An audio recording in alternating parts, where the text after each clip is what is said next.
I had a cigar Wednesday, had a cigar Thursday, had a cigar Saturday. Had quite a few cigars. We're losing! Teamwork, guys, more teamwork. They're burying us alive! Well, shit. Jeez Louise.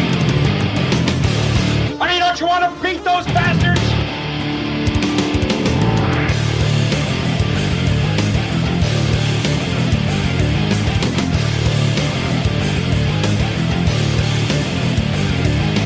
In my book, we're going to be winners. What's the matter? You got nothing left inside, huh? Because you're training like a damn bum, you know that?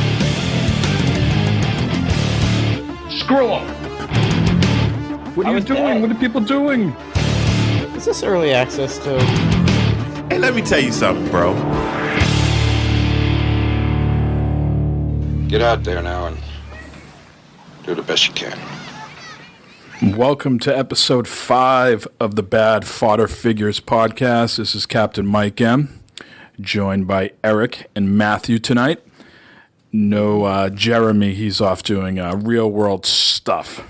So, just the two of us. What's going on, gentlemen? Tow insurance. Man, that opening, every time I hear that opening, it gets me like I want to do something, man. Yeah. do some reps. Something. Go to rush people and shoot people. You're on the job tonight, so you got to pump that into the car. This is the vehicles the government provide. They have radio in there, or just radio like Breaker 1. Not only do they have radio, we got MP3 players, we got the works, man. Wow. Eric, you probably have the thing on the siren that broadcast what you're on your radio or something too, right? So you probably broadcast that opening out to the general public. Yes, I can. It's a speaker. I can talk. Nothing to see here, ma'am. Nothing to see here. Move along. You know. Spread the BFF love. Yeah, there you go. Well, before we jump into things, I want to congratulate our winner for the $60 code giveaway. I believe this Twitter handle is the Signal42. So congratulations to him. He won a $60 code, and his platform of choice was Xbox. So hope you have fun with all that stuff. And I'd like to genuinely thank our anonymous benefactor for donating the $60 there. That's much appreciated. So yeah. And I think we're going to have another giveaway fairly soon before the end of the year. So be on the lookout for that as well. Yeah. Yes, sir. I like doing that. Yes. So Matt, it was the holiday weekend. And I assume you had consumed some beers. So without Jeremy here, we can, shoot the shit here for a few minutes to fill up time. How was the beer drinking? Any different beers you tried, or the usual? Yeah, actually, I had a couple of new beers. I had one. It was from Southern Tier, I think. It was called Old Man Winter. I think it was from Southern Tier. I'm not sure, but I know the beer is called Old Man Winter. It's supposed to be a winter ale, and it didn't taste like a winter ale. It just tastes like a regular ale. Usually you get a winter ale, you get some spices in there, it tastes like winter, it tastes like Christmas. And it did not taste like that. So I was a little disappointed there that I bought that, actually. It didn't taste anything different. It just had a blue label on it. I had some of that. That was good. I drank some Bud Lights yesterday during the Ohio State-Michigan game. And I had some of my home brew that I drank up, my brown ale, which has turned out very well, if I don't say so myself. And I bought some other winter beers too, but I haven't tried those yet. It's a Pennsylvania something. It's supposed to be some type of Scottish ale or something like that. So I'm looking forward to trying that here in sometime this week. Jeez, plenty of beers. That's a lot of beer. Oh man, I tell you what. Do you how do you guys know you're going to like them? Do you buy a 6-pack or just buy like singles? Or I bought a 6-pack of that winter beer that doesn't taste like anything, so I'm kind of stuck with that, which is okay because it doesn't really taste like anything, so it'll go down pretty quick. I'll take that over something where if I buy a 6-pack of something that tastes like horrible or something like that, you know what I mean? Mm-hmm. But I just saw it. I saw it there. I saw the name. I thought, well, it's getting to be wintertime, Christmas time, and so forth, the holiday season, so it's time to get some festive beers out there. And unfortunately, this one is a loser.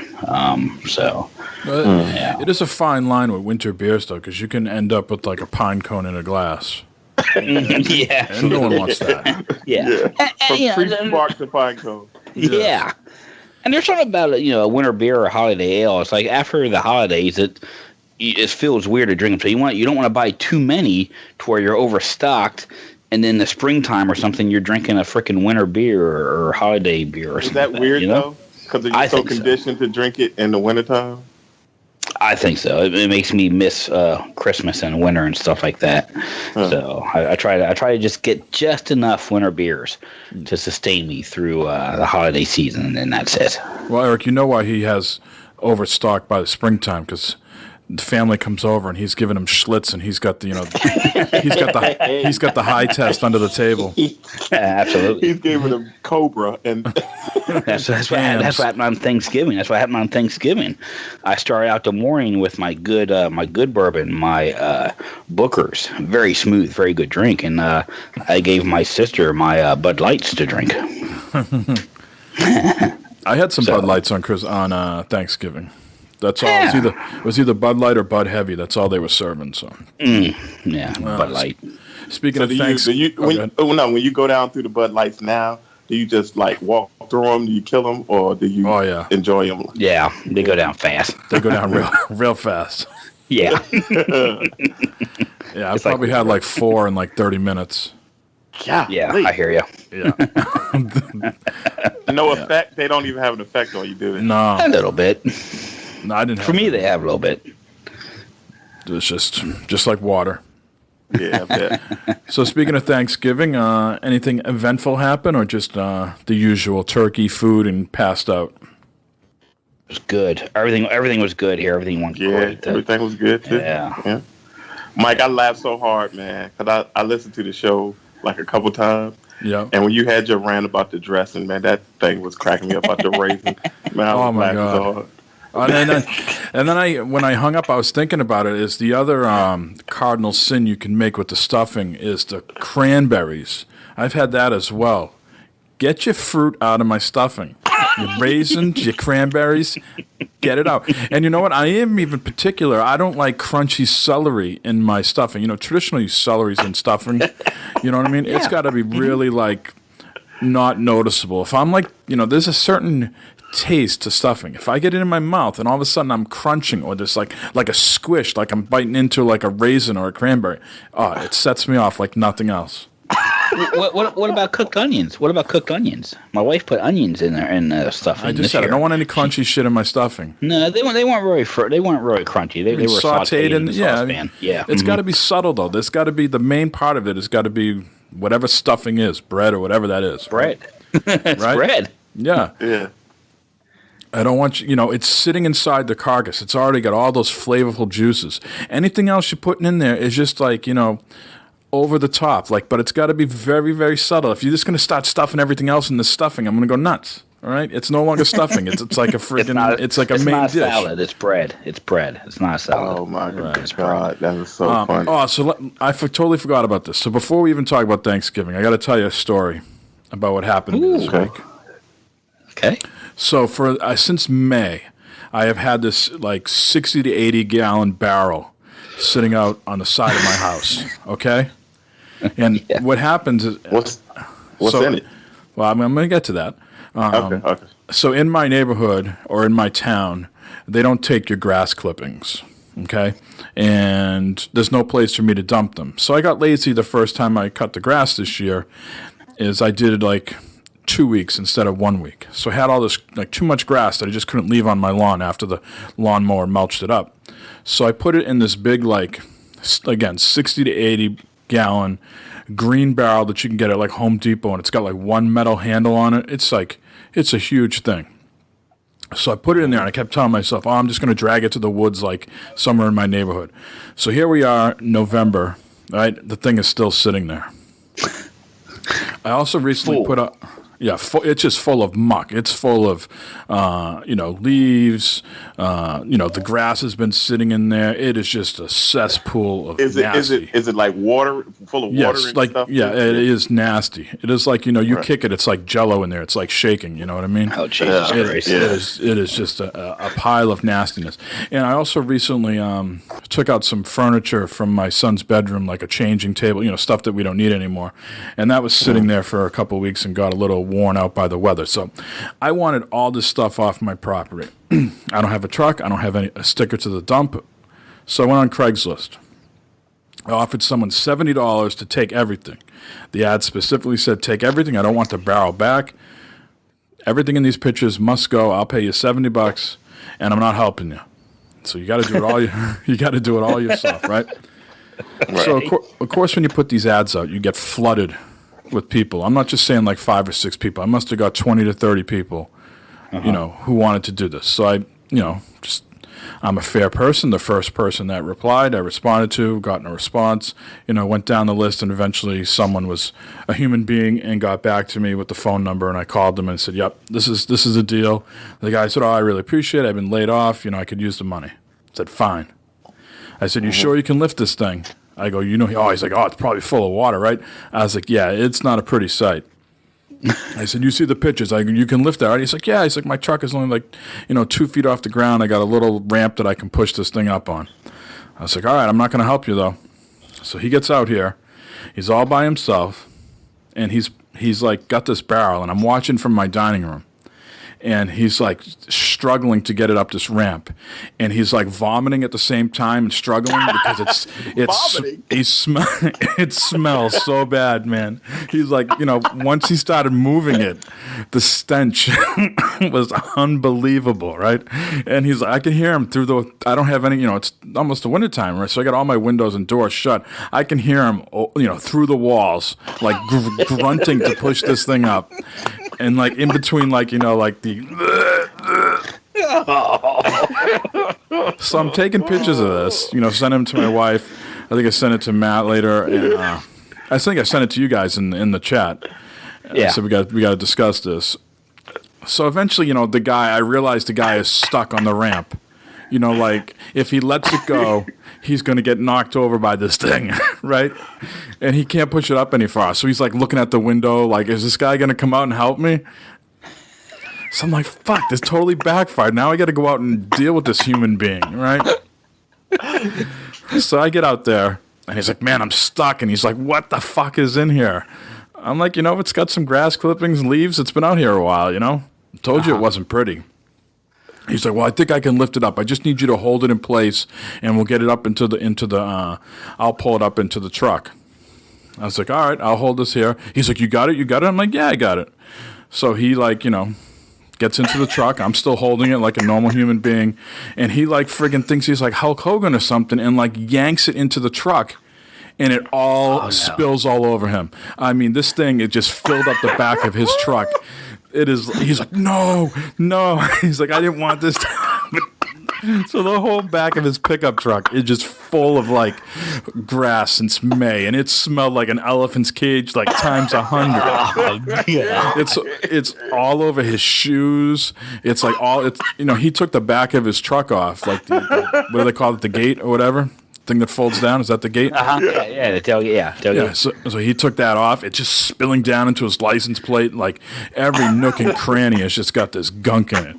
And I'm telling you, man, it smelled so bad that I thought the Board of Health was going to come down and just shut me down. I thought they were going to tell Jesus Christ. It was horrendous. And he's like, what the fuck? He's like, I didn't want this to happen. I was like, I got to go back to work. Here's just $70. And so I go into the house, and I'm still looking out the window, and he's just hands in the air, that exasperated look. The hat's back. He's got his hand over his forehead. And, man, that's the best. So eventually, $70. Oh my God. So eventually, he loaded in the furniture. He got everything, and he left. And I said to my boss, I got to go take a 15-minute break. So I go outside with this really old push broom, and luckily he didn't leave any debris. It was just the water, and I'm pushing that stanky ass water right down to the sewer drain, because man, it stunk It stunk like nothing else ever smelled.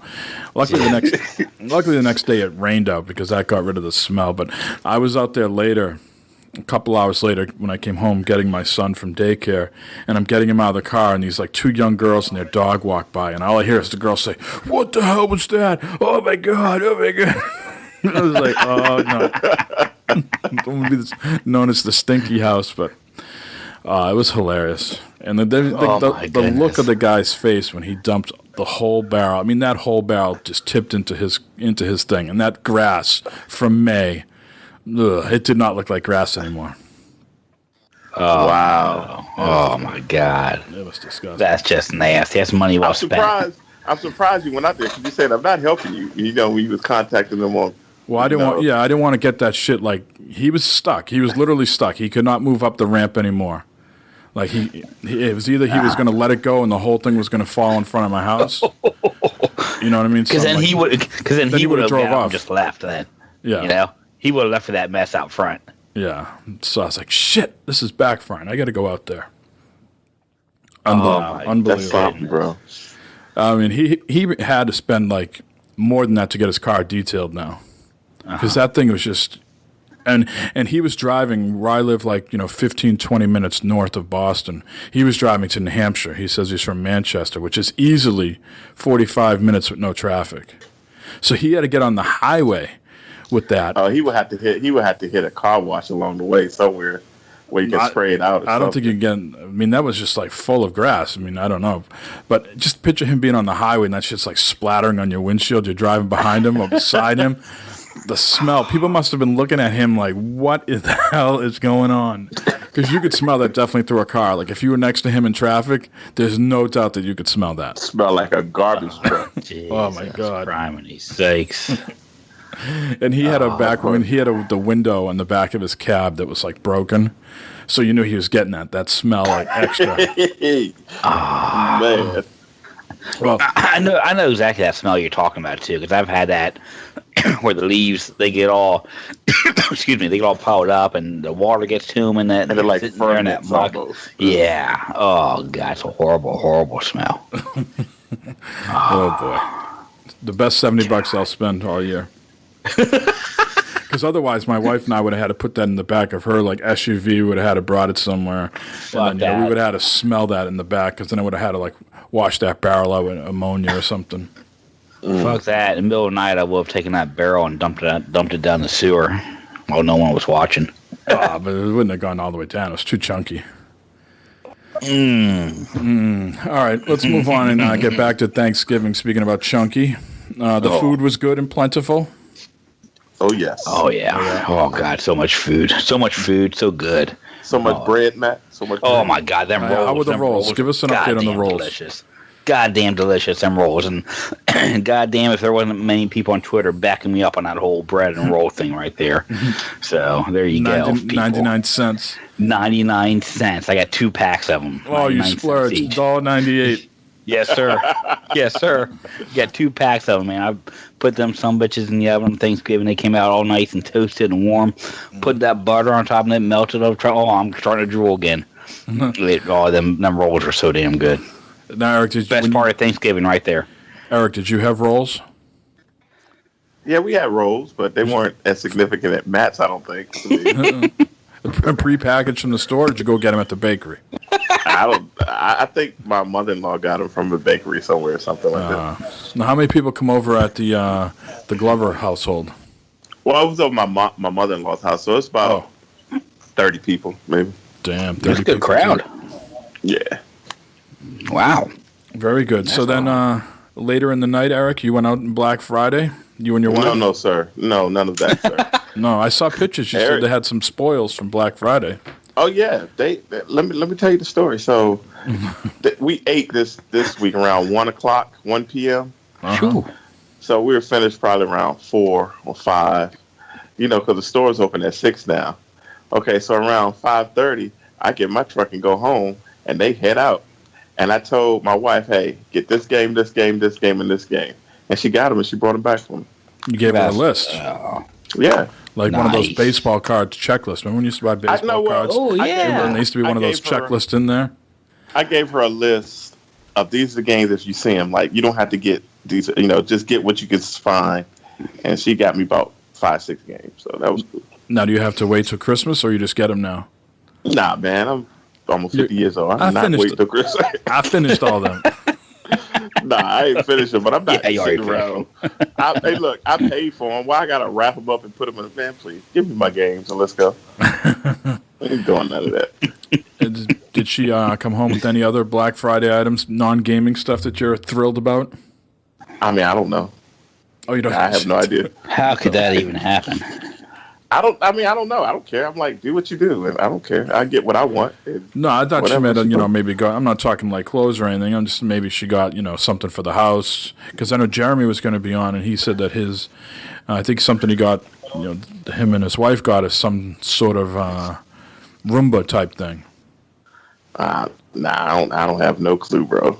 No clue. I just know. Right now, Matt's quicken is like having a heart attack. Like needs like fucking CPR over there. Yeah. Nah, I just say go do what you do. Make sure everybody's taken care of, and then I don't pay attention to that stuff. Did Barb have the same instructions, Matt? Barb did not go out for Black Friday. Her instructions were to stay home. Yeah, pretty much. Yeah. No, there's no Black Friday at our house. Oh boy. It was Happy Friday. Yeah, no, we don't go out and do any of that stuff there. Yeah, no.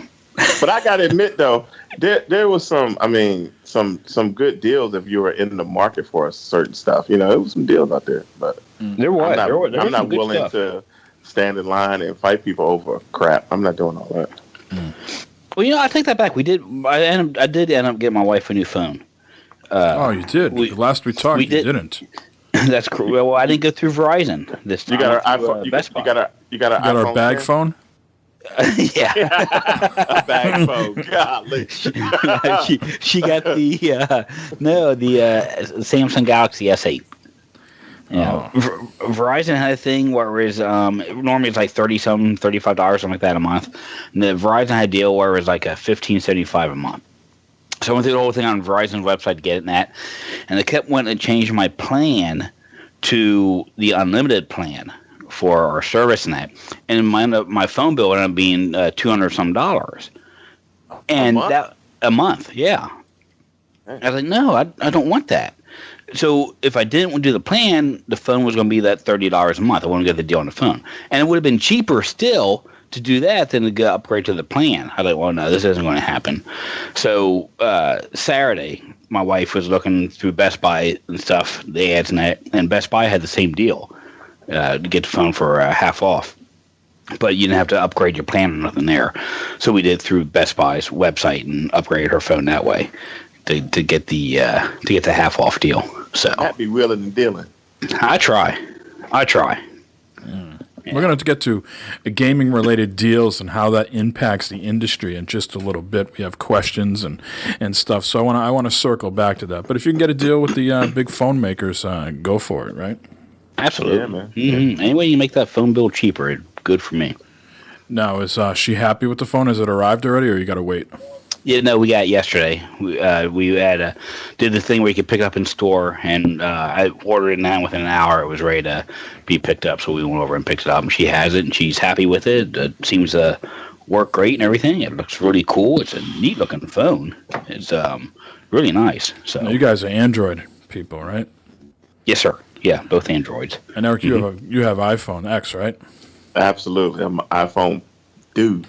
Devotee. All the way. That's right. All right. Now, tomorrow is Cyber Monday. Are we expecting better deals on Cyber Monday than Black Friday, or just more of the same? I think more of the same. It'd be a lot of stuff that you don't really need, but I don't know. I'm looking at Nintendo right now, and I don't even know if this is Nintendo. I'm just looking for some of their digital games to have a sale. They don't do that, though, do they? They don't go on sale, do they? Well, I know their first-party stuff doesn't. You're still paying $60 for Mario Kart and Zelda right now. There was a few deals on Zelda, but not much beyond that. But I'm just looking for some of the indie games that are on there, just to have a sale. Like you would see on Xbox or PlayStation. But you are right; there will probably not be any set deals, sadly. if I could bring up real quick here, I saw it here. I'm looking at it now. Customers spent a record high $5 billion on Black Friday alone. $5 billion, and $1 billion of that was online orders only. I didn't buy a damn thing. I bought another TV, and I think I got a good deal on it. You bought another. Where you putting this one? in the Mario room. It's gonna be. I'm telling you, I saw a lot of good TVs on IGN was having deals. Yeah. And I just got to tell you, every time I saw this, 55-inch TV, HDR, 4K HDR 55-inch TV for $340, I was like, and how much did Matt spend total on two 720p's? Yeah, but it had to be a little over $200. For the two TVs? Yeah, together. Yeah, $200, $220. Oh my God! I bought another $130. You could add the 55-incher. I bought a LG, a 65-inch OLED, and it was no, not OLED. It's 4K. You're not balling like that yet. I mean, I could have got it, but I couldn't. This price, man, it was like it came out to almost $900. Even it was $8 something. What's the size on it again? 65, and it's a 4K HDR. I said, let me get this, man. I saw the OLED, $16.99. Yeah, I was thinking about that. The wall was tingling. It was tingling. I was thinking about it, but I said, whatever. All right, so people will have to let us know out there, listeners, if you got any excellent Black Friday or Cyber Monday deals. Let us know. Share the wealth. Right. Just a housekeeping here. Since it is almost to the end of the year, we're going to have some sort of best of award show. And it's not going to be the typical, what we did in Gamers and Beta. I don't feel like, it's only episode 5. Let's not get ahead of ourselves here and have a big debate show and things like that. So we're going to have, more friendly, more entertaining, I would say, topics. Maybe the best beer we've had all year, things along those lines. We're brainstorming, probably 8 to 12 awards. And we'll have that show at some point later in the year. The best PUBG video. And if any listeners out there have some recommendations for awards, you can throw those suggestions in the hat. We can't guarantee that we'll pick them, but feedback is always appreciated and nice. Absolutely. Matthew, before we get into voicemails and everything, we got a lot of voicemails. We got a lot of listener questions that we got to get to. I don't want to rush your segment. Do you have a terrible topic for us this week? If time allows, here I got 2 topics here, 2 quick topics here. If we want to do it. All right. Well, let's set the table here. Let's jump into that. Everybody, take a drink. Let's play Matt's intro thingy, and we'll hear from Matt and his terrible topics in just a few seconds. Might be women of the night walking around, broadcasting out their anuses. I'm like 70s Harry. Oh, nice. Oh, look at that. Burn it up. I'm right down to the fucking fan. Adult toys, sex crime or sexual assault, vaginas. Jesus fucking Christ. All right, who's got the GPS on the rub and tug? That's just hilarious, man. Well, let's jump right into things here after that great intro here. A couple in Washington State has sustained multiple injuries after crashing a car into a tree while having sex. It says the man was drunk and the woman was sitting on top of him, engaging in sexual activity while they navigated a local highway. State Trooper Brooke Bova told The Independent. Both were naked. The man failed to negotiate the curves in the road, Ms. Bova said, and struck a tree with his car. The woman broke her pelvis and the man broke his wrist. Their 3-month-old child had a 3-month-old child in the car, properly restrained, wrong with these people? And a car seat in the back was uninjured. Witnesses told police that they saw the couple, both in their early 20s, exit the vehicle naked. Some witnesses reported one of them fleeing the scene. Ms. Bova believes the couple were scrambling to locate their clothes before police arrived. I've never seen anything like this, Ms. Bova said. If the man is convicted, it will be his 4th DUI in Washington State, a felony offense. He's also been charged with vehicular assault and child endangerment. He was booked in the Pierce County Jail immediately after his release from the emergency room. The woman has been admitted to the hospital, and it's unclear whether the charges will be brought against her. Authorities have not announced what will be done with the child. A study of college students conducted by researchers at the University of South Dakota found 33% of men and 9% of women had engaged in sexual activity while driving. So how about that there? So yeah, apparently this couple could not wait for anything, got naked and had sex in the car while they're driving with their child in the back seat. So the guy was drunk as well. That's why DUI. Yes, sir. He was drunk. He was horny, and he had a child with him.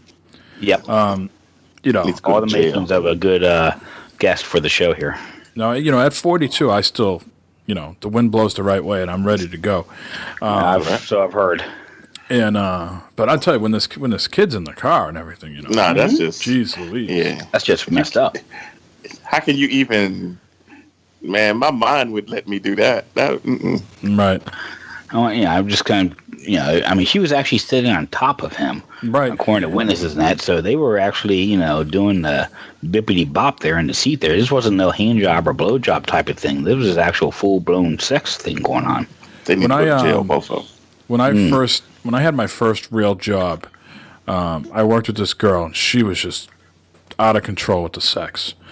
And I didn't have sex with her, but I'd go get tattoos with her and stuff, and she, no problem, taking her clothes off to get, her ass tattooed and stuff like that. She was real free with her body. And she was screwing with this other guy that I worked with, and he had a Jeep. And she had no problems, telling me, just mounting him, while he was riding around in the Jeep. Oh, my. How the hell can you see? What the hell's, How does that even work? Yeah. I don't know. That's kind of dangerous too. Right. Yeah. I mean, she could have. Maybe she could have been telling a fib. For all I know, I wasn't there in the back seat. But Mike's in the back seat trying. Hey, what's going on here? Hey. Better watch the road. I got one more story here. This is out of Detroit, and this is sent to me thanks to Indio Techno for sending me this story. He sent me this a while back. Detroit cops fight each other in very embarrassing undercover mix-up. Heard about this, Eric? Oh yeah, man. It says here in a covert drugs bust gone wrong, 2 officers posing as drug dealers were caught by their undercover colleagues last Thursday in an incident that resulted in guns being pulled, punches thrown, and an internal investigation. Officers from the 12th precinct who were pretending to sell drugs in an attempt to arrest drug users were approached by 2 officers from the 11th precinct who treated them as they would any other drug dealers and attempted to arrest them. The city's police chief called the move a very embarrassing situation. During the interaction between the 4 cops, who had no idea their actions would spark a full-blown confrontation, other members of the 11th precinct were carrying out a drugs raid on property in Andover, resulting in officers from the precincts ending up fighting with one another. It's not clear how the incident occurred, nor how the cops came to blows, but the clash following a mistaken drugs bust resulted in one officer needing to be taken to the hospital for treatment. So, that is just amazing. So I guess maybe one hand didn't know what the other hand was doing. That's just bad communication on that. That's all that is. Man, probably not the first time that's happened, right, Eric? Nah, I don't think so. No. Nah, you would think a little more better communication would have been taken. But I guess if you're undercover and deep undercover like that, it's hard to kind of say, "Hey, we got these 2 guys over here pretending to sell drugs." They don't want to blow their cover or anything like that. Well, I don't know how Detroit is, but I know like around here there's a whole lot of different agencies and sheriff departments. Axel Foley, come on. Exactly. So you got a lot of different agencies and stuff to deal with. If they're not talking to each other, they could be doing one thing and then somebody else could be doing something else at the same time. So. Man. All right. Well, that's that's what I have. Okay, we're going to jump right into the voicemails. Let's play our little jingle and take a drink. Woo. May I help you? Operator? Are you the operator? I'm long distance, sir. Overseas, may I help you? Directory assistance, may I help you, please? Hello! Hello again! Hello!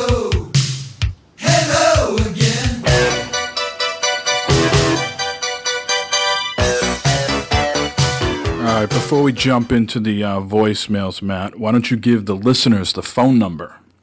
Yeah, if people do want to call into the fine show here, it is 508-659-BFFS. 508-659-BFFS, and leave us a voicemail. All right, so we got a bunch this week. We'll try to get through these as quick as possible. Let's kick things off with Maniac 17, Jay. Hey, Jay. Hey, Dad, Fodder figures. It's Maniac 17 coming out of semi-retirement. That being said, that I'm going to make a phone call to you every once in a while when I can get the chance. Just come off a 12-hour shift, and I was wondering, what did you guys get for your Black Friday sales? I'm curious. And also, don't forget to check the Discord. I got a few questions in there. See you. Ooh. Well, we already answered Jay. We didn't buy anything. Well, Eric got some games, and his wife got some secret stuff that we don't know about. Yeah, exactly. Buy some hot lingerie and shit. That's cool, too. I took his questions from Discord, so we will be addressing those in just a little bit, Jay. So hold on. Let's hear from another Gamers in Beta alum. Hey, what up, guys? This is Corey. It is 3:58 a.m. Wednesday morning, and I am driving to work. And it's early as fuck, but I wanted to thank you guys for keeping me company with episode 4 of the show. It sounded great. And I have a question. I want to know if, number one, if any of you guys downloaded Animal Crossing Pocket Camp. I know the answer to that is probably no. I don't know if any of you guys are big Animal Crossing guys. Maybe Eric, he's a fellow Nintendo nerd like me. And the second part to my question is, if you could pick any major video game franchise to put out a mobile version of their game or a mobile edition in the franchise, what would that franchise be? All right, thanks, guys. Keep up the great work. Excellent questions. Yeah, has anybody downloaded the Animal Crossing Pocket Camp? No. Yeah. Maybe I will then now since old Catwood brought it up. So yeah, maybe. I see a lot of people talking about it on Twitter. My feed is full of like friend request pictures and stuff like that. I just never played an Animal Crossing game, so just really no interest. I looked at it though. I looked at the pictures. Maybe if that's your thing. I saw some, I think she's a model or someone. I don't know. She had 8 point some million followers, and she was talking about the game, and she said it was just like a small hit of crack for the people that like Animal Crossing, and it's not like the real thing. So there you go on that. His other question, a major franchise that you would turn into a mobile game. So maybe like a game, you would do something else in the mobile version, right? So let's just say simplistically here, Call of Duty. Maybe the Call of Duty game, you do something different in mobile. I guess a good thing was, anybody here play Dying Light? Yeah, I played it when it was back in the day. So they had a great mobile game where you could gain, send your guys out to get resources, and the resources would then be available in the game for you. Yeah, that's pretty cool. It was integrated in the game. That's cool. Yeah. I like that. Go ahead. I don't think maybe like something like MLB The Show, some type of just a managerial mode, almost like a fantasy baseball type of thing, maybe from MLB The Show type of thing. Would be kind of cool to have some type of app or game or something. Now, I think the Switch is kind of bridging the gap on the mobile thing, because I usually don't like mobile games too much. Not much, but if I could get a Diablo on the Switch, I would love that. That's like more of like a touch game, right? A clicker, probably type thing, where you're constantly tapping. Well, you could do it with the controllers on the Switch, you know. Oh, you're talking about just on the Switch? Yeah. Oh, okay. That's on your phone. Yeah. Oh, yeah. I would love to have Diablo or something like that on the Switch. I think, last week we talked about games like in safe mode. Remember that conversation? Yep. I would love to see some of these worlds, but not actually play the game. So if you could bring me here's like a virtual tour of Resident Evil, or here's a virtual tour of The Evil Within. You could, explore the the places. You know how you go on like some like real estate sites if you were going to buy a home, and you can see like a 360 version of the house, and you can look at all the rooms and stuff. Mm-hmm. I'd like something like that for those types of games. To get to learn more of the backstory, or maybe without Destiny, where they had those stupid grimoire cards or something like that. Yeah. What happens if they just had a better mobile experience where you could learn more about the backstory of those type of games? Rather than having me read a card, maybe something a little bit more interactive. Mm-hmm. Yeah, it's not a bad idea.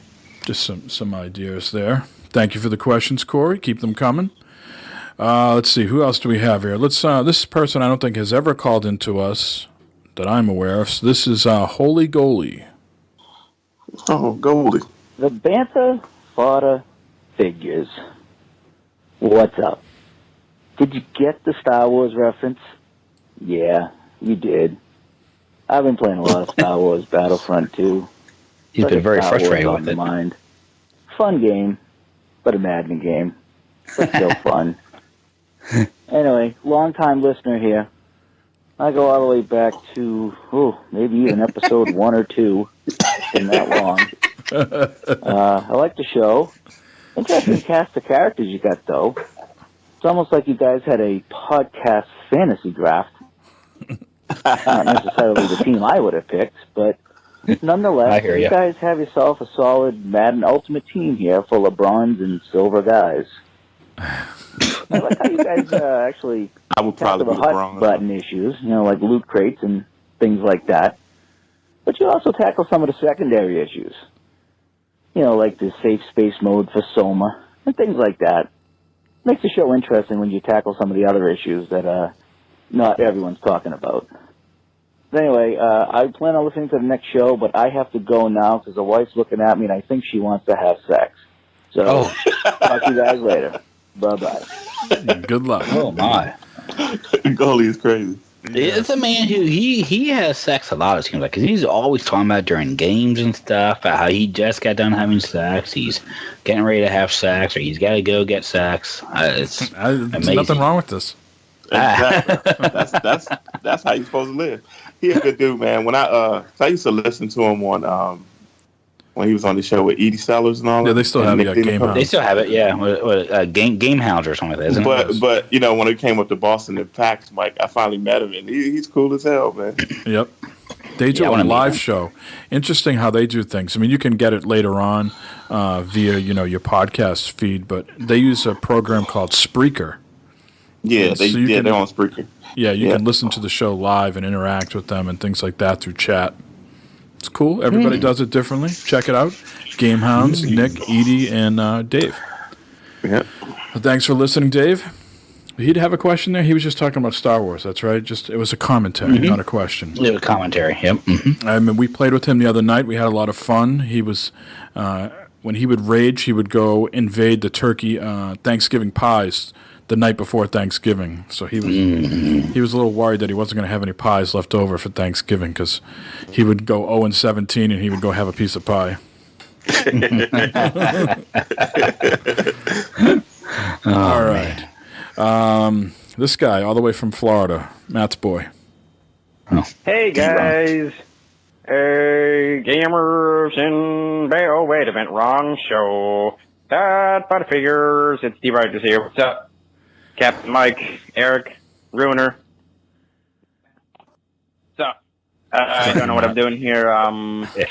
Yeah, I'm leaving a new voicemail from the new show here. And pardon the pussies sneezing in the background there. It's one of my cats has got some viral problems. So, pardon the noise in the background. I got pussy sneezing. Oh, jeez. Now listen to the Bad Fighter Figures podcast. You deserve a swift kick in the dick and balls. And maybe just a tip. Sure. Just, tip dick punch.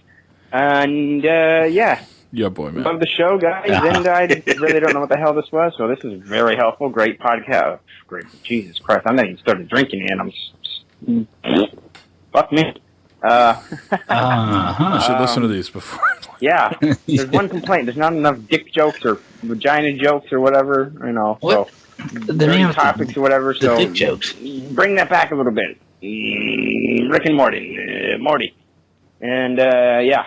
Once again, this is the Rogers1991 on Instagram, Twitter, and all that social media goodness. And before I let you go, shout Shameless out to Fred French, the guys here, and, rock out to cock out and big ass tits and balls. Thank you. Alrighty. Gamers, oh, wait a minute. Wrong show. Bad Fighter Figures. Bye. Penis and balls.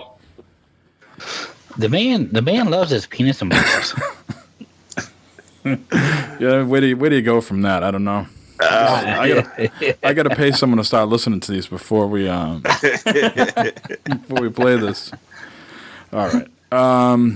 Let's hear from our buddy Vaughn. He makes another phone call. Hey. Oh, cool. What's up, BFF crew? It's Vaughn from Virginia Beach calling you back. Hey, got some questions for you guys. Want to say what's up and happy holidays to Mike, Matt, Eric, and Jeremy, of course. Depending on when you listen to this, hope you guys had a great Thanksgiving. Took advantage of some of those Black Friday deals. Kind of on the fence about the VR headset. So not sure if anybody other than Eric pulled the trigger on that, but if someone could just tell me, Eric, I know you've had it for a while at this point, what's the distance, the minimum distance from the TV that you have to have to use that? I'm kind of on the fence. I'm thinking about getting it. You kind of sold me on the Skyrim package. I played the original some time ago when it first came out, so I'm kind of thinking about jumping back on that with the VR experience. And are there any other games other than that that you can recommend? One question I have about the VR also is, do you have to have the PS4 Pro? I don't have the Pro. I have the OG PS4 because I updated that with the 2 terabyte hard drive right around the time the Pro came out, so I didn't upgrade. So if you can let me know about that. The second question I have for all the guys on the show, what do you think the next gaming trend will be in video games, or the next hotness? For example, back in the day we had infinite lives, then we had exploding barrels, zombies, graphics were a thing a couple years ago. 3D was the hotness last year. Remember that? We were talking about that a year or two ago. Nobody's talking about that now. And now, of course, VR or power, processing power is the hot thing. So what do you guys think is going to be the next big trend in video games coming up in the next year or two? What are we going to be talking about next year?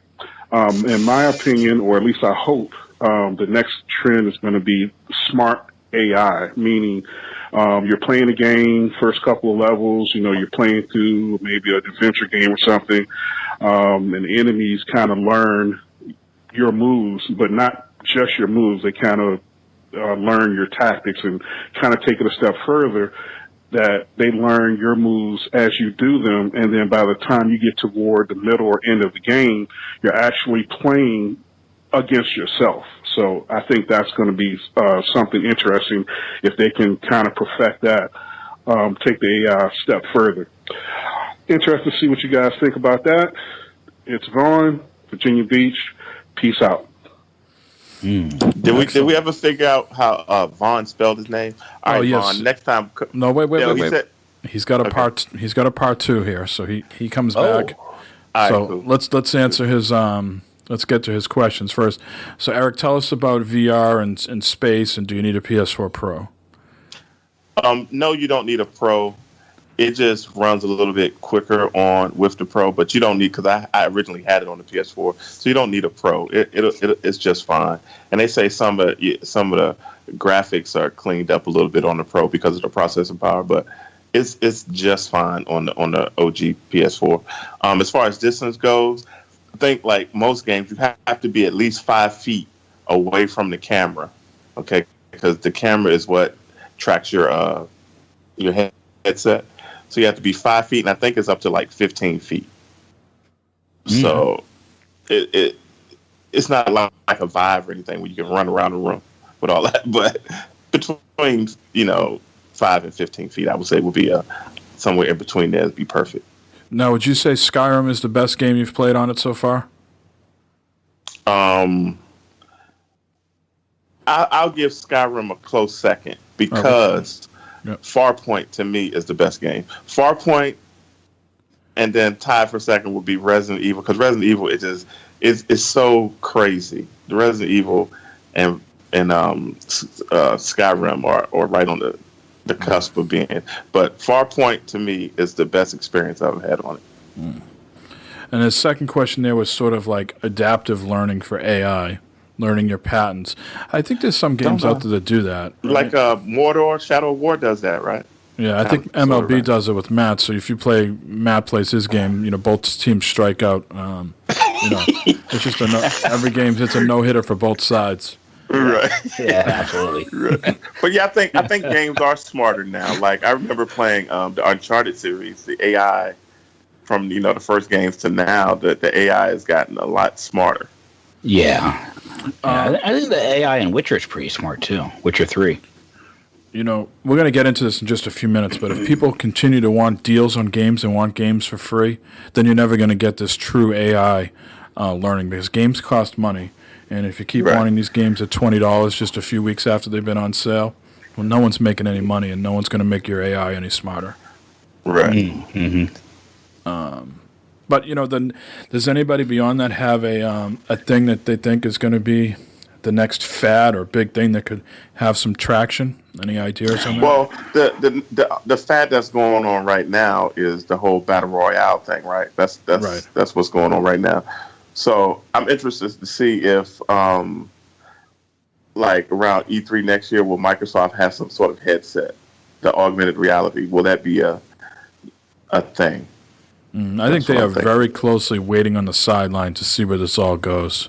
They don't want to make another mistake with the Kinect and be like, have something out there before it's ready. So they are cautiously waiting on the sideline. But they're never going to know until they jump in the water. You know what I mean? Right, but I don't know if they want to jump in the water if it's just going to be a shallow puddle. Like 3D. Yeah. Just go away. No. Matt, what about you? Any sort of trends? I think Battle Royale is an excellent one.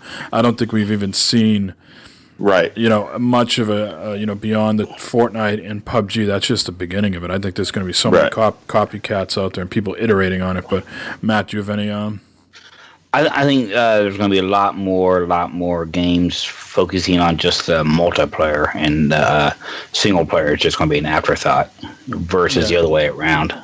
I think for a while here we're going to see games as a service where they want you to keep playing over and over again. Now let me ask you if, I personally like the Call of Duty that's out there right now.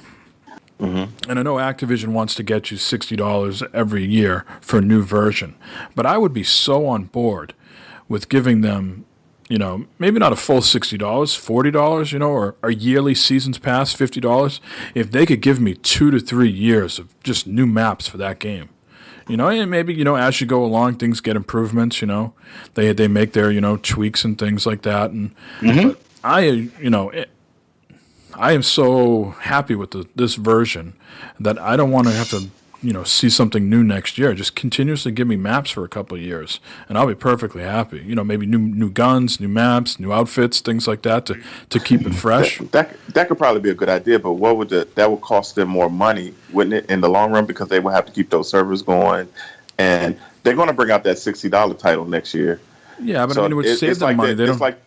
It's like they're going to be supporting so much, and it's going to be costing them money. Well, I would think they wouldn't do both, right? So. This is in a vacuum here. This is just pipe dreams. Let's just say they don't put out another one next year.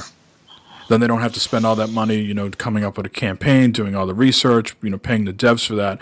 It's just maps, and then, like I said, you make cosmetic tweaks. You bring out new guns, new classes. You could have a new mode instead of zombies and things like that. Maybe there's your battle royale in Call of Duty. Mm-hmm. Don't two companies make Call of Duty? 2 different companies? 3. Infinity Ward and they have Infinity Ward, Treyarch, and Sledgehammer. So Sledgehammer made this year. So who's up next? Do we know? Treyarch. So Sledgehammer should do like you said, bring some maps now and let Treyarch come out with the full version.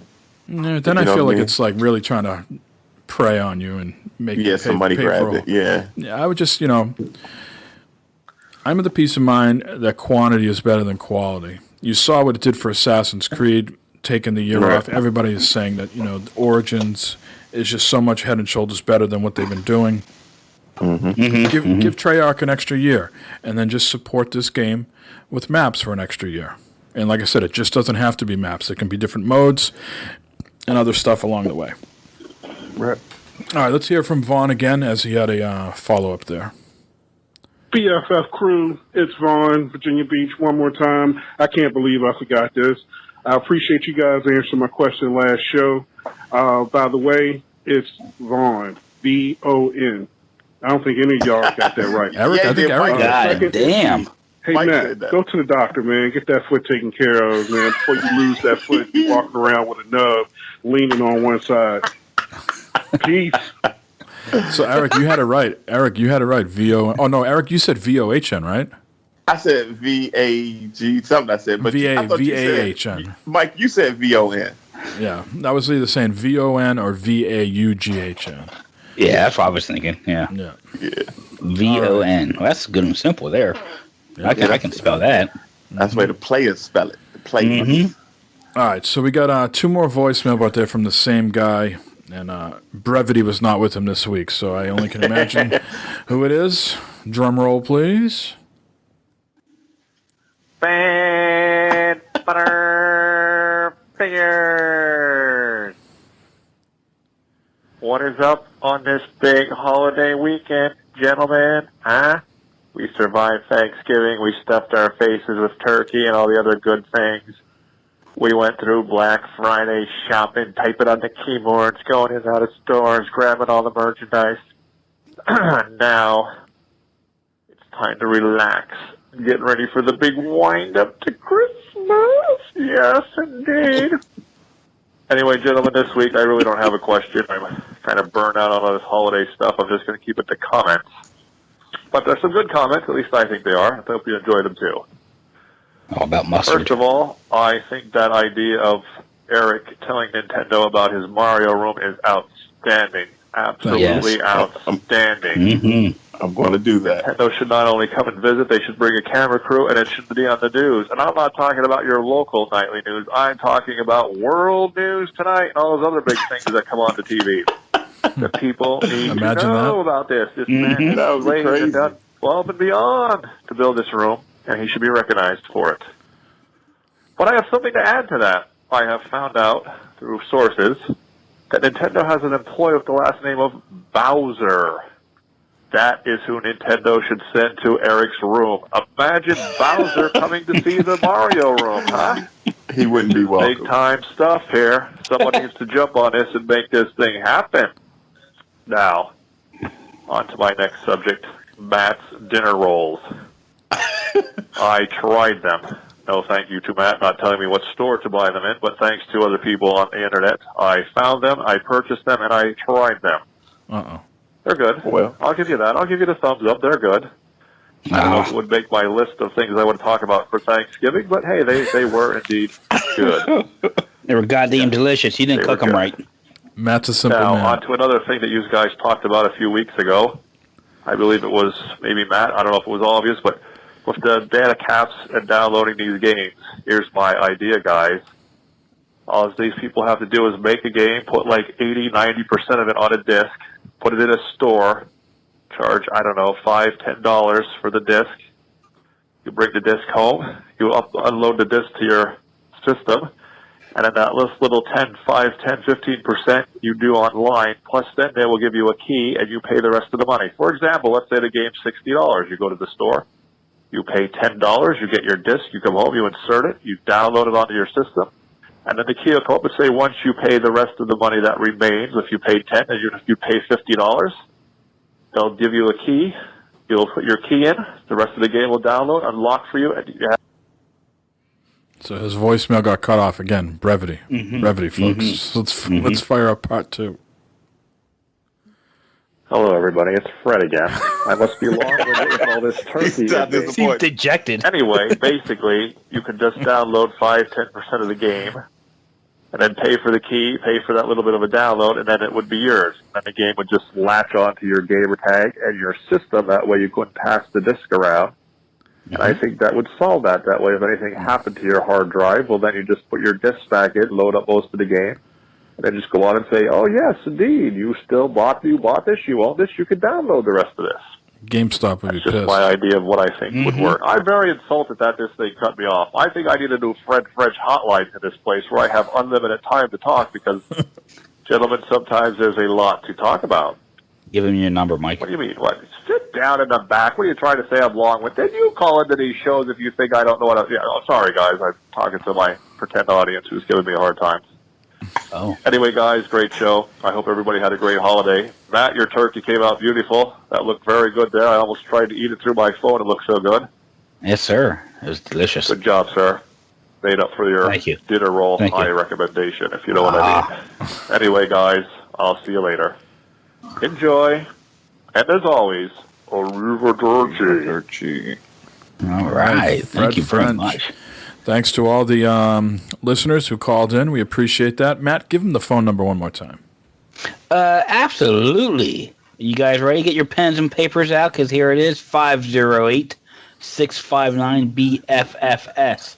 508-659-BFFS. Get in your speed dials. Do it.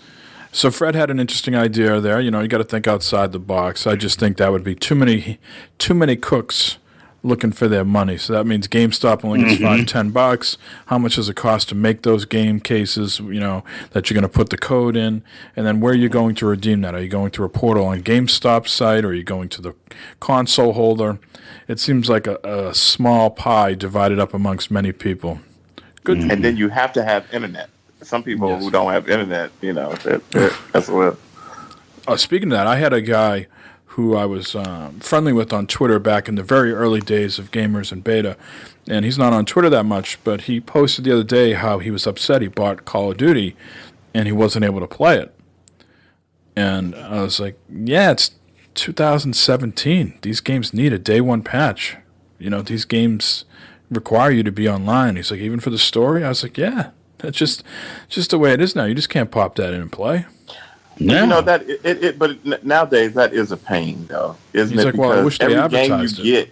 Every game you get, you put it in, it has to install and you're not going to play the game. Back in the day, you can put the game in, you just write out, boom, gone. Play. Well, at the same sense, the games back in the day weren't as good as they are now. So a lot of those improvements, come before they've come after they've given the code to the manufacturer to print up the disc and stuff like that. So right. If the game comes out in July and they hand the code over June 1st, they're not off June to July. They're still working and iterating on the game, knowing that they can put out a day one patch. Yeah. All right, so we got a lot of questions here. Most of these right here are from Maniac, double dipping. His first question is, why or why not should PUBG be eligible for Game of the Year? So PUBG is PlayerUnknown Battlegrounds, currently on PC. Their Battle Royale game comes out on Xbox One a few weeks, December 12th. The game is up for an award at the Game Awards that Jeff Keighley's putting on, and it is nominated for Game of the Year. So that's why the question is coming up. Does anybody have any feelings right off the bat? I don't see why not be eligible for Game of the Year. It's getting sales. There's tons of people playing it. It's getting the hype from people on Twitch streaming it and that. I absolutely think it should be eligible for Game of the Year. And it's a whole new platform, that wasn't even out before. Now everybody's going to basically copy it. Yeah, it should get Game of the Year. I don't have a strong feeling one way or the other. I see both sides of the argument. That it's a $30 game and it's still in early access. It hasn't been officially released yet. It's only got one map. But I see the other side of the coin too. Hey, it's sold 2 million copies. There's plenty of streamers making huge money off this game. It's the most popular game on Twitch. The people will tune in and watch. So I get both sides of it. If someone said, "Hey, Mike, you got to make a decision. You can't sit on the fence," I would say no. It doesn't get Game of the Year. You can't have a Game of the Year in early access. Just like in baseball, if you haven't played enough games, you're not eligible for Rookie of the Year. So I feel the same kind of thing. You either shit or get off the pot. If you're going to be a Game of the Year contender, come out of early access. Well, I don't know. I can see both sides. Again, I don't have a strong opinion, but if I was forced to make an opinion, I would say no. Sorry, not eligible. Sure. Okay. Next question. Should the loot boxes originally implemented by giving an advantage pay to win in Battlefront 2 be considered gambling? Now, Matt, as someone who goes to the casinos, and you like, what do they call those? What's the old timers call those casinos? The one-armed bandits. One-armed bandits. Thank you. You knew what I was thinking. Mm-hmm. So, as someone who is fond of the one-armed bandits, do you feel that this is a form of gambling? I mean, if you want to get technical about it, sure, I suppose so. I mean, you're gambling on what you're going to get from the box. You know, if you're paying, you're hoping to get rares or epics, and you end up just getting regular everyday loot, then yeah, you lost. If you do it and you get all epics or something like that, then you won. So I mean, yeah, in a sense, it's a gambling, but I mean, I'm like you on the last subject. I could go either way on this thing, where it seems kind of extreme to call this gambling. I mean, you're not really getting money in return. I mean, you can win stuff, but you're not really winning money in return. You're just paying to win loot or whatever. It's more like a blind box, right? Yeah. Now, if it's helping you in any way, maybe it can be considered gambling. But if I'm getting a loot box and it has like some sort of thing that just makes me look different, my aesthetics, then no, it's not gambling. I don't think.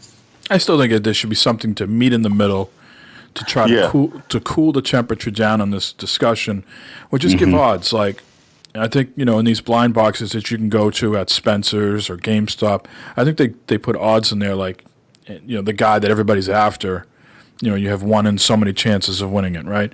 So it should be the same thing. It should just be, somewhere, I'm not sure, I'm not saying huge letters on there, but hey, your chances of getting a rare and epic is slim. That's why these things are called rare and epic.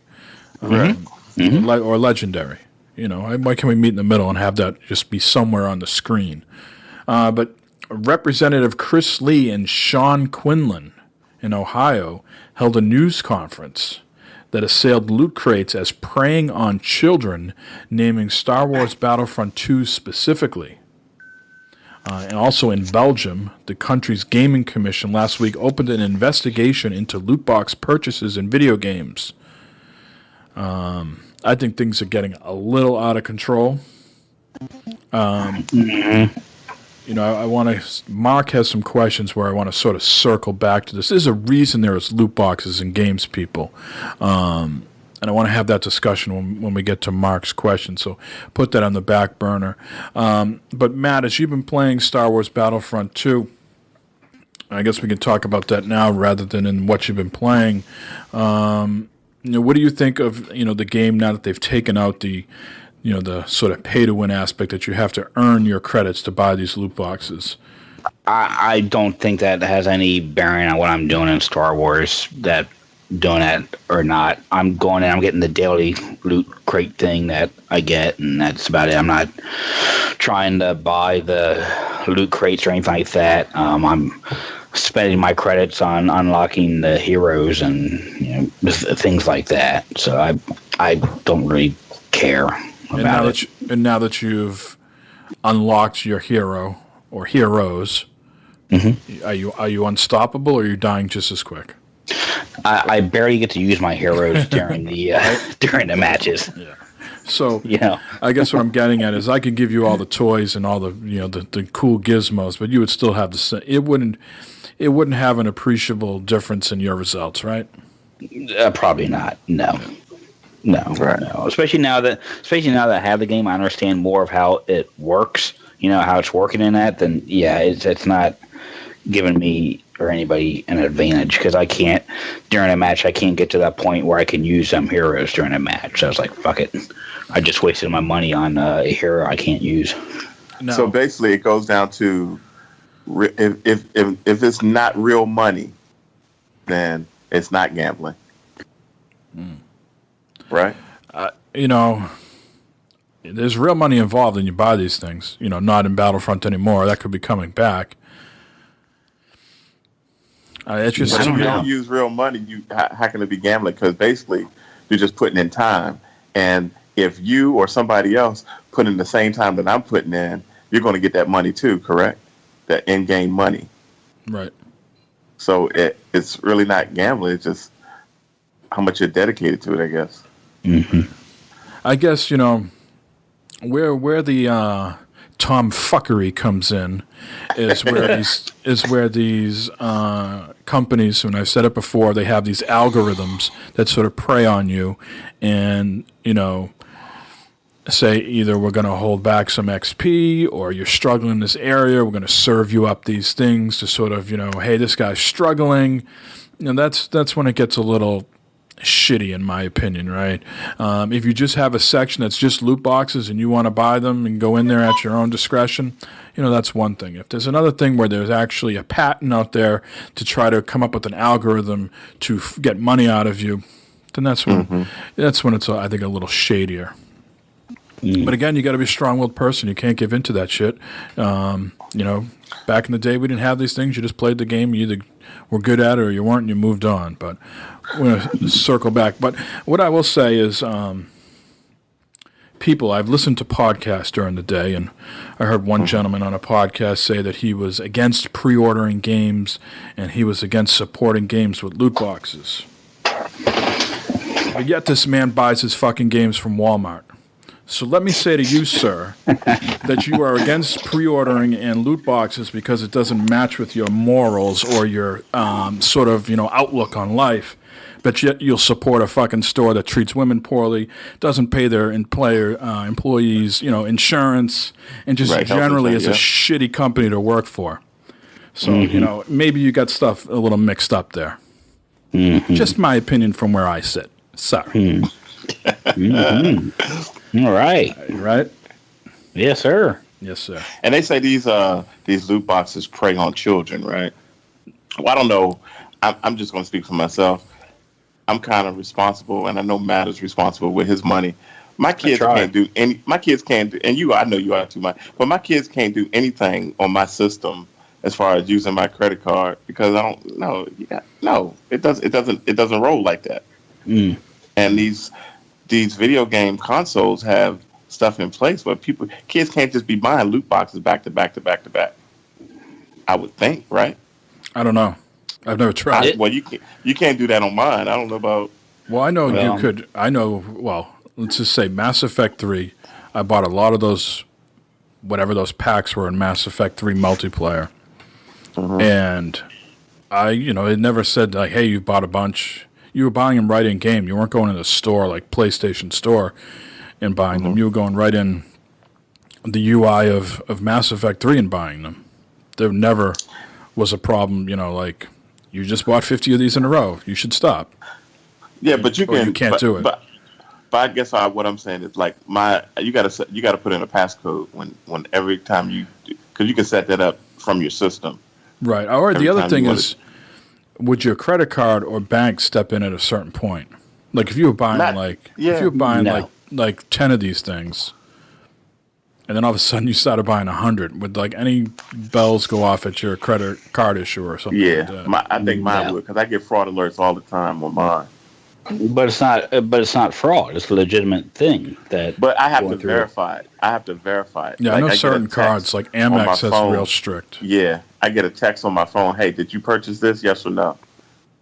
Yeah, I've had a few times. I've had it with my debit card where they're like I was in a different country. Yeah, I've had that happen. Yeah. But this. I mean, you guys all know the story about my son buying all that stuff. Yeah. From Apple, and that we had to fucking work all through and get all that. So. But you could have preempted that. Can't you lock Apple down though? Yes, you can. Yeah, I think it's sure as shit is now, right? Yeah, exactly. Right. Mm-hmm. I think we just don't do our due diligence and do that sometimes. I guess. Well, I have a rule of thumb here. I told my kids, you break the TV, you just keep on walking. and you do shit like that. You just keep on walking. Yeah. I don't have many rules, but that's a rule. hard, yeah. Right. All right, some comments here from Jay. He says he's really enjoying the show. Thank you. Yay. He says we should have a quiz or a game show. Well, Jay, it's only episode 5. Give us some time. You know, we don't want to just completely bite off of what we've done in the past. You know, we got to come up with these things and think about them. So everything in due time. Concerns. The free toe having an odor. Does it really have an odor, Matt? Like more than another toe? No. If all my toenails get long, then my feet start to stink. Then I gotta cut my toenails. Well, is it that it doesn't have an odor, or that you've gotten so used to the stench? No, it doesn't really have it. It doesn't really have an odor. And then his last thing: indecision on buying Battlefront 2. He's already bought it, so that concern is null and void. Yeah. He bought it used for $40. Not bad. All right, moving on here. Mark, Team Chaos Theory had some questions. This was from last week. Does PUBG sound like a bar you would go to? Would this bar be located in England? Would you go to a bar called PUBG? Yes. You think that's where all the G's hang out? It is. Or it could be my bar. That could be named my bar, PUBG. Pub Love Box. Pub Love Box. Just short. Do you guys have many places in your area that are called pubs, or are they bars, or are they taverns? We got a couple taverns, couple pubs. Yeah. Yeah, we got a couple of taverns, a couple of bars. Anything that's a pub around here, it's a fake pub. So you got that going for you. But yeah, I mean, bars, hole in the walls, taverns. Yeah, we get all types of that shit around here. Mm-hmm. All right. Do we think it's located in England? Would PUBG be located in England? It could be anywhere? I think to be a proper pub, it'd be over in the seas or over in England. You got to be a Brit to say pub. I could go for a nice beer in England. It's been a few years. I'd like to get back into that. Yeah. Mm-hmm. You really feel like time slows down when you're having a nice beer in an English pub. You know, I can get that feeling from there. Like you see these pubs on TV and stuff like that. You can get that feeling there where you sit there, relax and chill and listen to people talk about their tallywhackers and whatever stuff please, weird, funny, weird, funny names they call things. So yeah, absolutely. All right, now it's time to roll up our sleeves and really get down to business here, gentlemen. He says, which is worse, paid DLC / season passes or loot boxes? The last Battlefront had paid DLC, bringing the overall price to $100. The same with COD and various other games, with no outrage, which kind of bummed me out because then they ended up being games that don't really hold my attention by the time all the DLC has come out. But I guess that's on me. The second Battlefront tried loot boxes, and the outrage, or bandwagon outrage, has been covered pretty extensively already. So can game developers really ever win? Ultimately, it's a business. They're supposed to make as much money as possible, right? Or do the self-entitled gamers win? So I think, one thing I would say that I slightly disagree with, I think there's always been outrage over paid DLC season passes. I think people flip their lids. People flip their lids just as easily on that as loot boxes. You've already got my $60. Now you want me to give you another $40 to $50 for season's pass. Well, I'm okay with that. I'm not, because first of all, I'm not a person that buys all that stuff anyway. And it must be a good game to keep me engaged, to get me to buy some DLC. So that doesn't bother me. Like I say, the choice is mine. I don't have to get it, so I don't usually. I'm okay with it. I'm the opposite. I think, especially with like Call of Duty and the Battlefields and Battlefronts and that, the season pass where you get the new maps and you're keeping the game fresh and stuff like that. I think that's okay. That's I'm okay with that. But when you be okay with it if it was like free, like they do on Overwatch, and they support the game that way. Well, we're gonna get to why they support that game that way, because they're nickel and diming you for loot boxes, for skins and cosmetic items, right? So they don't need to charge you for the other stuff they have in the game, because there's also a cash cow sitting there on the side where they're getting all that money that they would normally get if they charged you for the DLC. But you never have to buy it, though. No, but a lot of people do. It's they do. It's but there. You don't. It's there. Yeah, so it's there. if it wasn't there, you would be paying for it. You understand what I'm saying? So if they didn't have the loot boxes where you could buy the cosmetic items, if that wasn't a thing, you would be paying for the content in Overwatch that they're putting out. Yeah. There needs to be another way to get your money. It's Activision, it's Blizzard. They just wouldn't sit there sitting on their hands going, well, we gave you a $60 game, everything else is going to be free. They need another way to get money from you. So it would either be loot boxes or they would charge you for that content. Yeah, you're right. Matt, with Call of Duty and a lot of the season passes, it really depends on what it is and how soon it comes out. But I have stopped paying for Call of Duty season passes because I don't like to give people money ahead of the time. I'm going to buy it, but to me, saving $5 or $10 is not a huge thing because by the time it all comes out, it's like the other game is almost ready. I buy them, as I need them. So I guess an example would be we really like the game right now. Hopefully there's a new one coming out in the December or January timeframe. We'll buy that. But are we really going to play when the third one comes out in March and the fourth one comes out in June or July?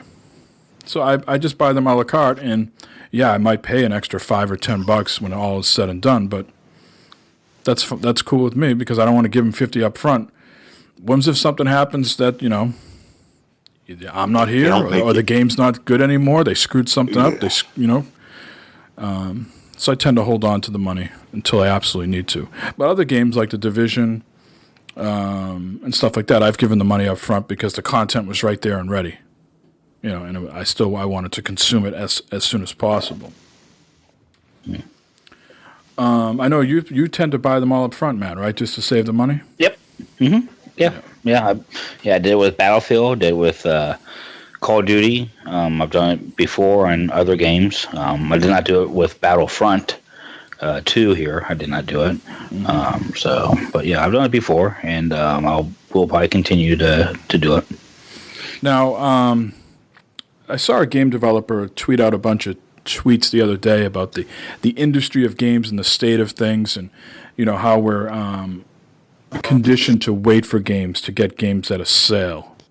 And he said this year it seemed more than ever that the Black Friday deals were insane for new games. Like you could get Wolfenstein 2 for like $19.99. I think I saw Destiny 2 like at $29.99. I think that has an effect on games in the industry if these deep cuts are ready. And I don't have the answer to this. I always wrestle with this in my brain because I'm a weirdo, I guess. But I would love to get a developer or publisher on and ask them, what is better, to have 100 people buy this is simple math, by the way, 100 people buy your $60 game or 200 people buy the $30 game? It comes out to be the same, right? You're going to make the same amount of money. You're going to make $600. Do you want 200 people playing the game, or do you want 100 people?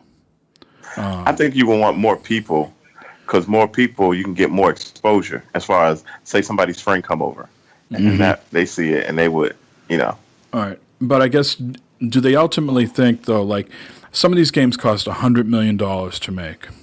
If you sold 2 million copies of a game at $60, you're making $120 million, right? Yeah. So there's 20 million above what it costs you to make, but then the console makers get their cut, the distributors get their cut, the stores get their cut, the people that package it get their cut. There's not a lot of left over, right? After you've already paid, you've paid back what it cost you to make the game. So that's why you're having loot boxes and DLC in these games. There's got to be another revenue flow to offset the cost to make these huge AAA games.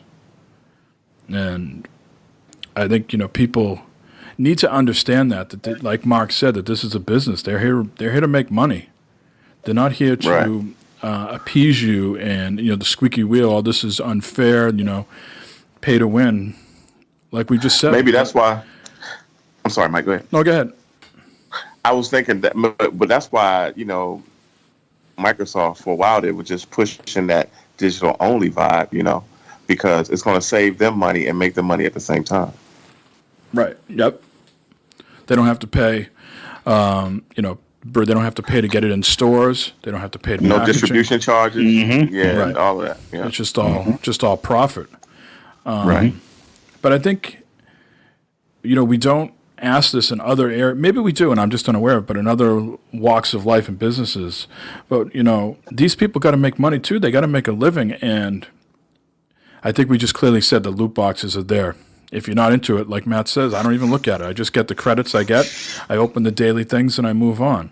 But for the people that want to, I think that they should be there for people because, again, we want to see the games keep being made, right?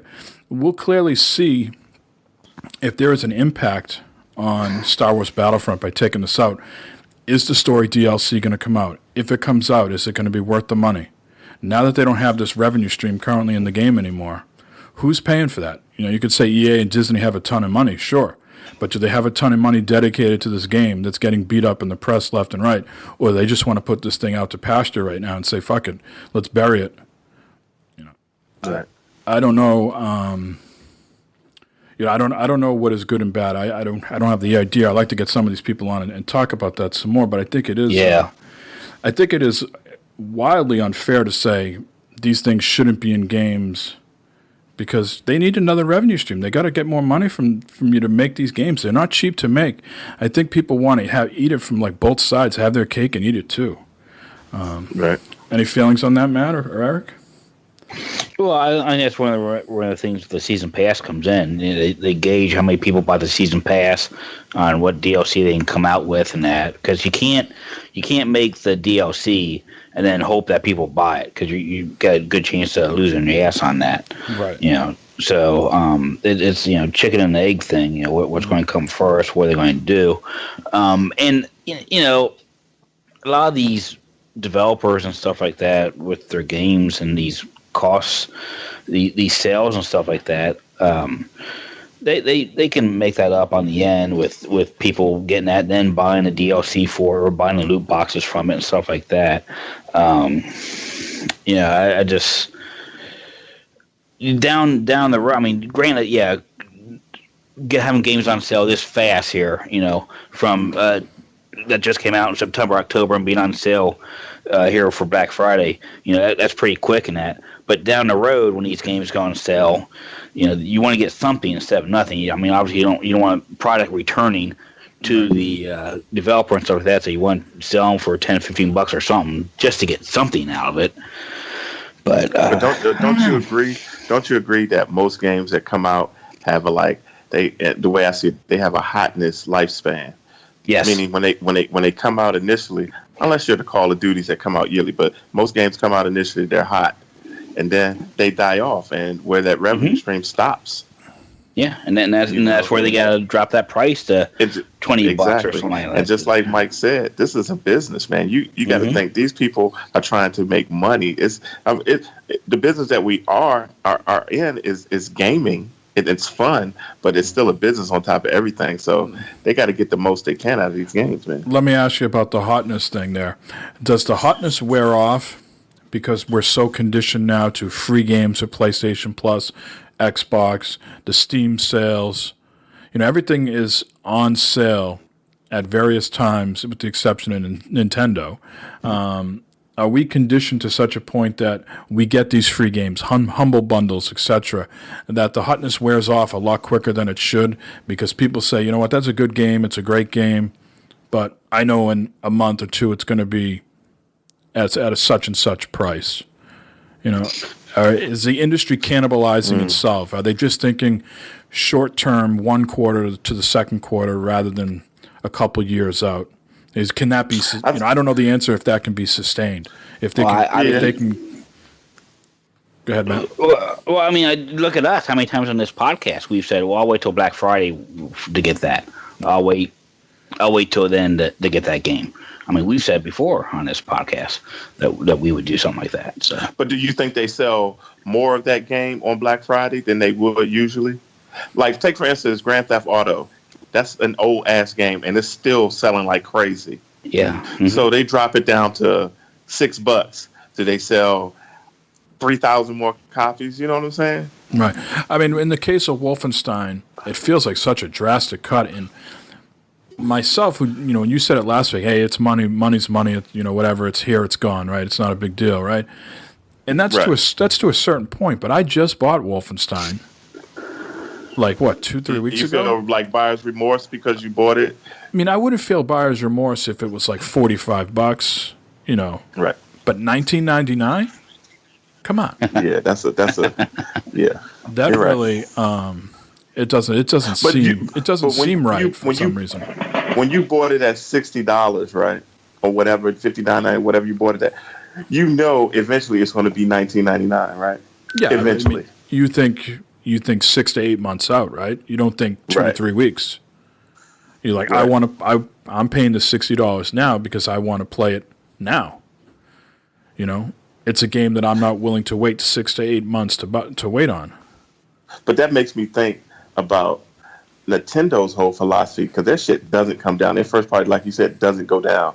Right. Period. And it could be a year later, their stuff just doesn't go down. Yeah. I don't understand that. Yeah. Like I said, I don't have the answers to them. It's an interesting topic. Are they going to do more harm than good by making these games on sale at such an early pace and giving you all this free stuff? Because like I said, these games cost $100 million to make, especially these Star Wars things. There's a huge license, I'm sure, to pay that from Disney, right? And if there's nothing else in the game, well, there might not be another Star Wars game. They already canceled the other one. And this don't you think Disney stepped in with this whole Loot Crate thing? It was like, yeah, shut this down. Well, didn't you read an article today? You would tell me about an article. Yeah, I saw here. It seems like a weekly that Lucasfilm Brands meets with EA and stuff like that, and they oversee a lot of the development with Star Wars stuff and that with EA. Basically, they just go and they kind of check on the progress and everything like that, and they've came through and they've had their say on the whole loot box controversy here. So Lucasfilm responds to Battlefront 2's loot box controversy. Let me scroll down the article here, and Lucasfilm's told the Washington Post Star Wars is about the fans. According to Lucasfilms, any Star Wars game or movie, fans come first. Lucasfilm spokesman said they completely support EA's handling of the loot box criticism. Temporarily removing Battlefront 2 loot boxes. And then it just kind of goes on about the Reddit whole thing and that, and how they reduce the cost of heroes and so forth and that. So that's Disney doing damage control is what that is. I think they're gonna come back at some point. How they come back, remains to be seen. I'm sure they're trying to let things die down, let the Christmas sales kick in, and then maybe bring it back with a reduced price. I'm not sure. I don't think they're going to be completely gone. No. Maybe it's just cosmetics. Maybe they'll take out any sort of, sort of pay to win stuff there as far as guns. I don't know if that would screw everything up else in the game, but I think they're going to come back in some form. Yep. All right, let's move on, gentlemen, and talk about what we've been playing. Again, not much different for me this week, so I don't have too much. I did play the first hour or so of Wolfenstein 2, and boy, that first 20 minutes or so, very, very, a lot of different subjects matters there: racism, spousal abuse, animal abuse. It was a little gory too. Surgeries. So yeah, there's a lot of stuff packed in that first 20 to 30 minutes. It does look beautiful on the Xbox One X. I will give it that. So just playing, just really scratch the surface on that right now. But so far so good. I've been playing a bunch of stuff on the Switch. So there was a game that Jay and I really liked that came out on the consoles already, but now it's on Switch, called Rive. It's a twin stick shooter platformer puzzle type game. Yeah, I got that on PlayStation 4. That's really good. Yeah, on the Switch, it really lends itself to the Switch. So I've been enjoying that. And the other thing I've been playing is Portal Knights. Have you guys seen this on the consoles and PC? Nuh-uh. 505 Games put this out. It's been out for a while. And it is a mix between Minecraft and like Zelda or like that Oceanhorn game. So it looks a lot like, as far as the architecture, it looks a little bit like a modern day like Minecraft. Not so blocky and things like that. It's got good graphics, but so just again, not a game I would really play like sitting down in front of like a computer or a television, but just on the couch.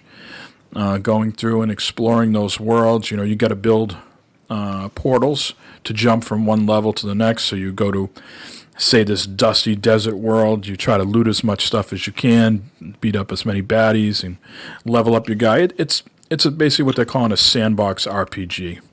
So you go through the world, you collect enough blue stones to make another portal, and then you jump to the next world. So, enjoying that. And man, Go ahead. The Switch is a low key beast, man. Are you saying that, or is it just me? Low key beast. Yeah, it's like doing well. It is doing very well. Yeah. My only complaint is I want to see more exclusive stuff for the Switch from the indie people. So right now, a lot of the games that are coming out for it, I already have like on consoles, or I already have on PC, and I'm not about to drop the money again on them just because they're on the Switch. So I'm looking, the next 6 to 8 months out where people are developing a game just for the Switch, or they're releasing it simultaneously with the PC and consoles. Because I'm tired of paying the Switch tax on a game I already own, and like, well, this could be a great handheld experience. Let me buy it again, but then it's like jacked up, like $5-10 more than everywhere else. So I'm waiting for shit like that to die down and give me some exclusive titles for the thing beyond the first party Nintendo stuff. That's my only. That's crazy. The Switch tax. That's so true. Yes, there is the cartridges cost more to make. So if you're buying physical, there is a bit of a Switch tax. So that's what I've been playing. Matt, you have anything new to report?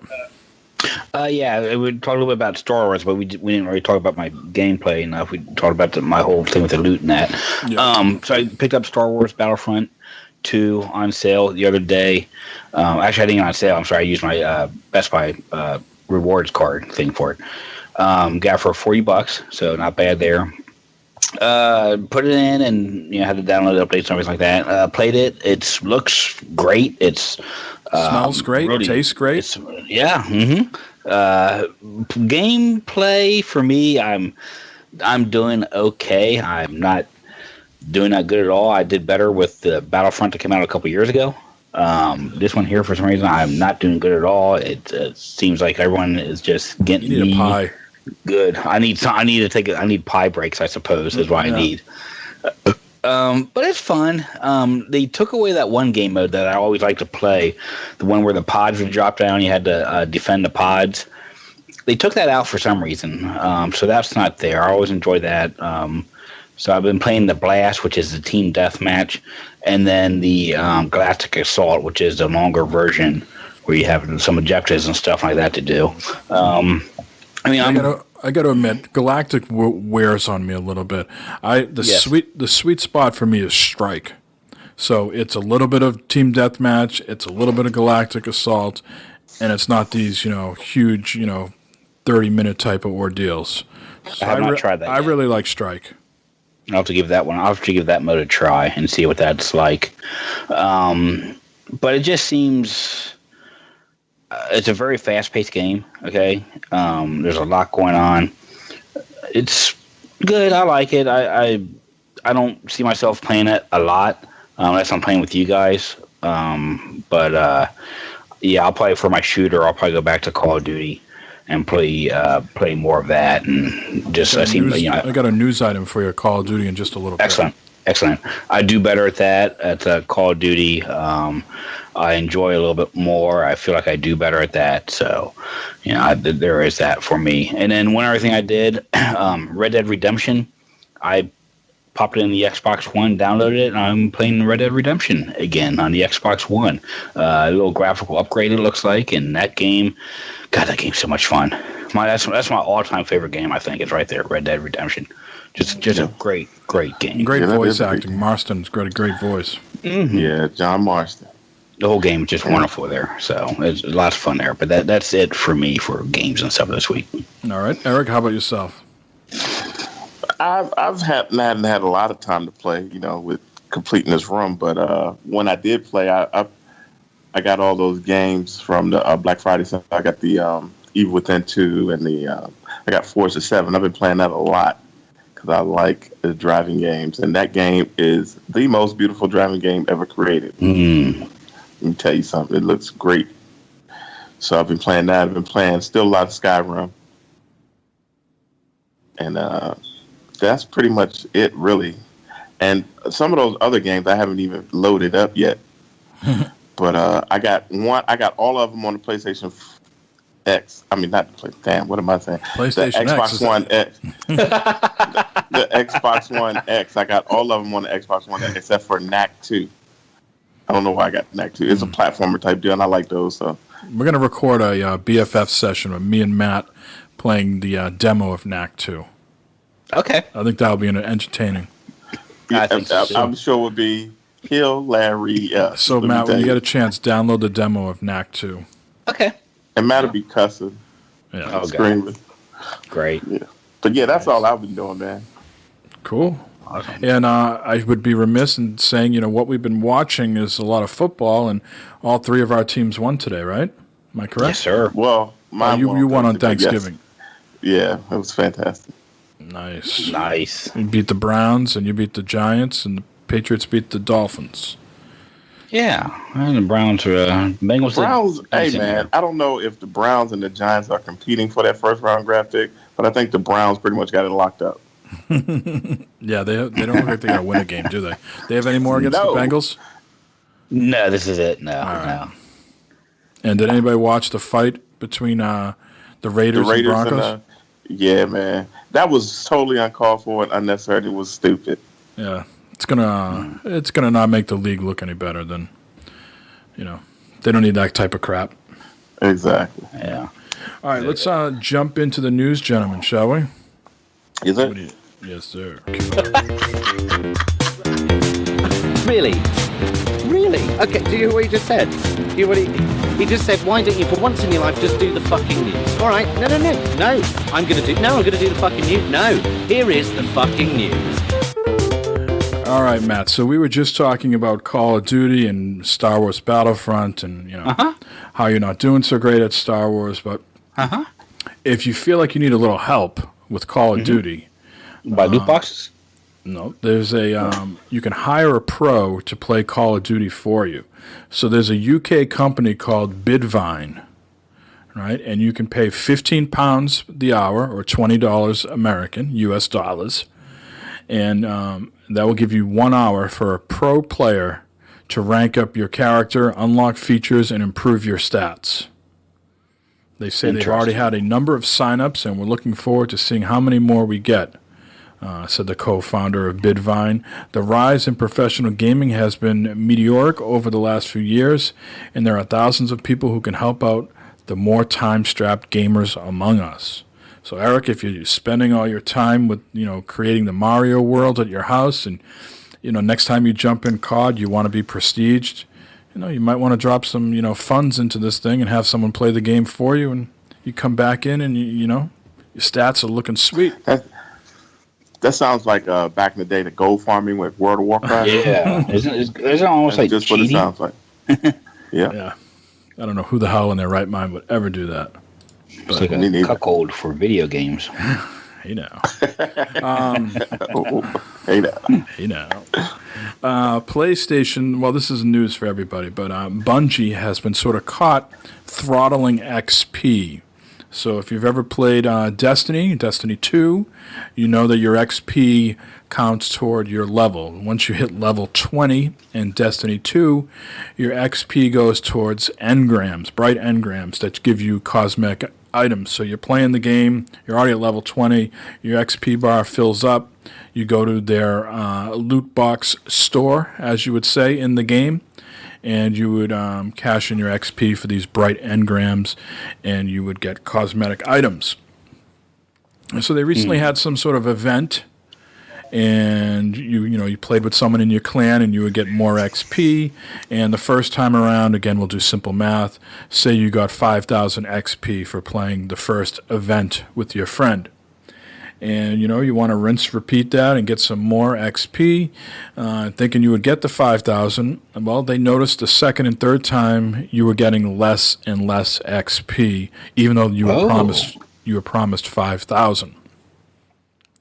Okay, so someone on Reddit did some digging into this and caused a big uproar over this, especially with all the stuff that's going on with the loot boxes. So Bungie has come out and says, we've seen community discussion around XP again in Destiny. After reviewing our data, we agree that the system is not performing the way we'd like to. Hence, we got caught with our pants down. Today, we'd like to describe what's going on under the hood, and we talk about how we can expect things to move forward. They talk about how XP currently scales and that they're not happy with the results, and that effective immediately we're deactivating that system because, again, they got caught with their pants down. So as a result, players will see XP earn rates change for all activities across the board, but with all values being displayed consistently in the user interface. Over the course of next week, we will be watching and reviewing XP game data to ensure that these changes meet our expectations as well as yours. So again, this circles back to they need another cash flow coming in. These games cost a lot of fucking money to make. If they throttle your XP, you're not getting the cosmetic items, so when you go to the store and you don't have enough XP to cash in, what is the reaction to some people? They pull out their wallet and they buy the damn engrams instead. There you go. Right. So that supposedly is being fixed again because they got caught. Next week, which is just in a day, tomorrow, they're going to be announcing new system side details for the December update, which will include economy updates, vendors, and acquiring gear, tokens, legendary shards. You have a legendary shard today, Matt? I did this morning. Investment updates, new reward systems for weapons and armor, gameplay updates, and more. All right, a couple of these left here. Splatoon 2. You have this, Eric? I do, sir. When are we going to hear more about their online thing? I would play more Splatoon 2 if I could get in a damn party with someone and talk. Exactly, because that phone thing just doesn't work. Balls. That phone thing sucks. Yeah.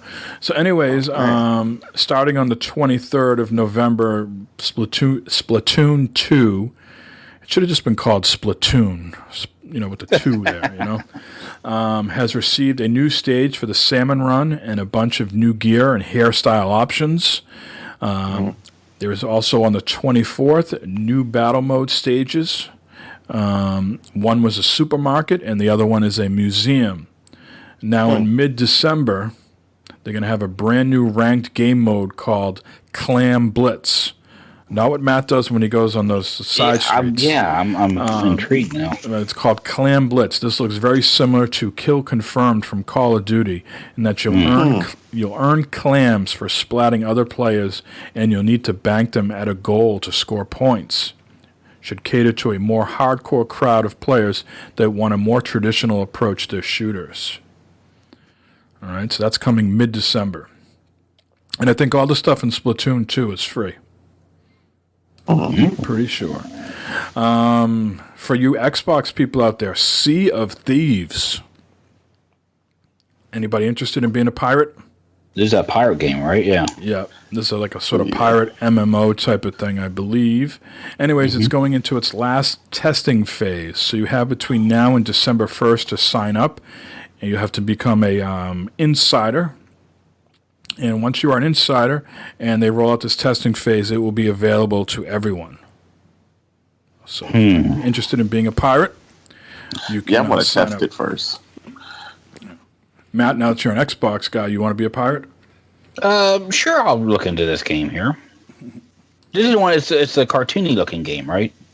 Yes, and I think you can battle like other ships, and you can do stuff on the boat. wash and scrub the deck and jump out and find other stuff. I don't know. And the last bit of news here is around Games with Gold for December. Now that you are a Xbox Live member, what we got? Let's see, from the 1st through the 31st of December, Warhammer End Times Vermintide. So this you need to play. One night, myself, Jeremy, Joe State, and Lucky Phantasm played this on PC and had a lot of fun. So you want to download this, and it's also Xbox One X enhanced for you, Eric. So make sure you pick that up. Yeah. From December 16th through January 15th, Telltale's Back to the Future game will be available. And then on the Xbox 360, Eden will be available from December 1st to the 15th, and then Marlowe Briggs from December 16th to the 31st. Of course, any 360 games are also backwards compatible on the One. So download those, and you can play them on your One. Oh, sweet. Free is good. Free is good. And that's all the news I have for this week, gentlemen. Let's wrap this up and get into some shout-outs and things of that nature. Matthew? Jeremy, thank you for working on my insurance for me tonight. I appreciate that. Come back with some good numbers for me. I would love to see what you come up with here, especially for my bad toe that I might get looked at sometime. Deductible on the toe. Yeah. But shout out all the other independent podcasters out there doing this for fun and doing it for free and stuff like that, and giving people pleasure in their ears and stuff like that. It's awesome hearing other people out there. And where can people follow you on Twitter, Matt? Devious Mr. Matt on Twitters and Twitch and YouTubes. All right. Very good. Eric, how about yourself? Yeah, man, I want to echo Matt over there. I want to shout out Jeremy, man. Missed him this week, but hopefully he'll be on next week because he's a riot. Shout out all those guys that called in and everybody who listens and everybody on Discord, man. Hey, man, I dig that, and I totally appreciate when you guys, interact with us, so it's cool. So, give them the number one more time, Matt. It is, again, make me scroll up here now. It is 508-659-BFFS. 508-659-BFFS. And remember, your voicemail time is limited there, so keep that in mind when you make phone calls. Brevity is key. Brevity. But yeah, that's it. Cool. So yes, Jeremy is missed. Hopefully he'll be on next week. Thank you again to our anonymous benefactor for donating his money or her money to the cause here. Yeah, thank you. Be on the lookout for another announcement shortly on a giveaway. I'd like to keep those rolling as much as we can. Follow us on Twitter at BadFodderFigure. Twitter is not letting us put the S in there. They'll give us 280 characters to babble, but they will not give us one more character for our proper name.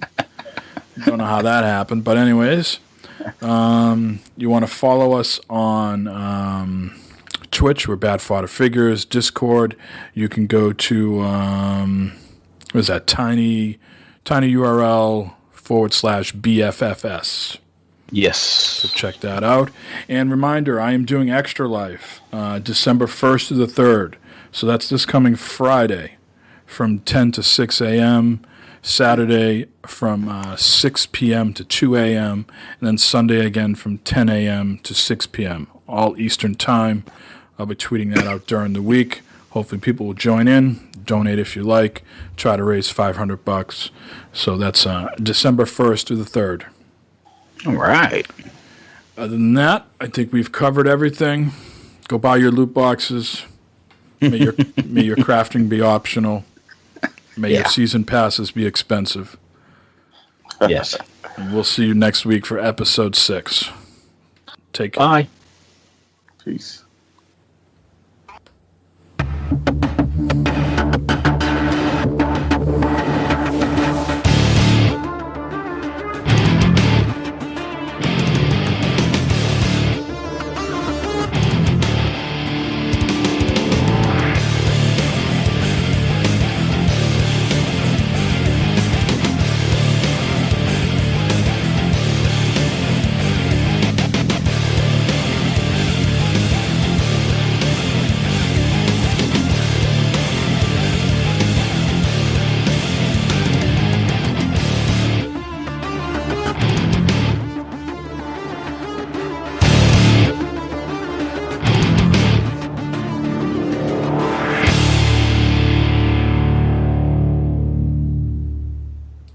I had a dick, this is where I'd tell you to suck it. That's awesome.